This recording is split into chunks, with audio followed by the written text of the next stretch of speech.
Well, there were big plans for the Ala Wai Canal back when it was built in the 1920s, but today it's best known for its stagnant, smelly water. So what happened? Our media partners at Civil Beat are working on this story and more. And joining us this morning is political reporter Chad Blair. Good morning, Chad. Good morning, and yes, do not go swimming in the Ala Wai. That is our advisory this morning. Well, why all the attention on the Ala Wai Canal?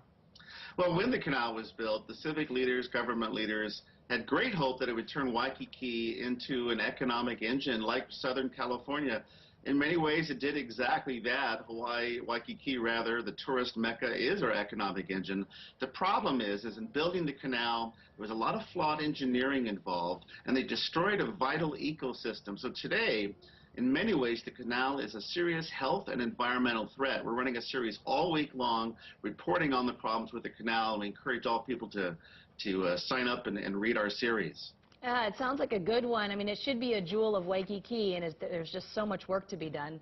Let's talk about the Hawaii Republican Convention. It was on Saturday, and a couple of names that come forward when you think about the GOP is former Governor Linda Lingle and former Lieutenant Governor Duke Aiona. What's happening with them? Well, I can tell you, I talked to several delegates who told me that Linda Lingle will not be running for office next year. They said, actually, that she's done with politics. She feels that after 30 or 40 years in office, her time is pow, as they say. Lieutenant Governor Duke Aiona, however, says that if he does run for office next year, the only office that he's interested in running for is governor. That would put him up against Neil Abercrombie again. Charles DeJue's name is being bandied about as well. He may well choose to run for either governor, senator, or Congress.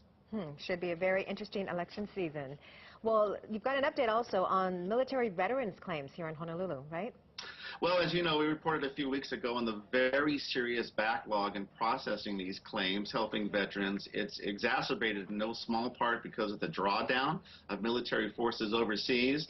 And the VA, the Veterans Administration, has come under a lot of fire. Now, Eric Shinseki, the director, has ordered extra overtime hours to deal with that backlog and help our veterans.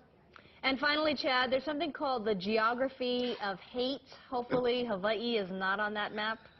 Well, you know, we think of ourselves as a pretty tolerant society because of our diversity, and I can tell you there's some evidence that that may be true. Researchers at Humboldt State University have put together this map. You can see it on our website, Geography of Hate.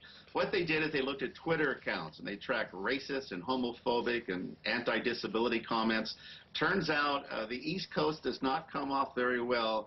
But Hawaii, despite a few pockets of hate here and there, turns out to be a pretty loving place. So thank God for the Aloha State. Absolutely. The Aloha spirit lives, at least on Twitter.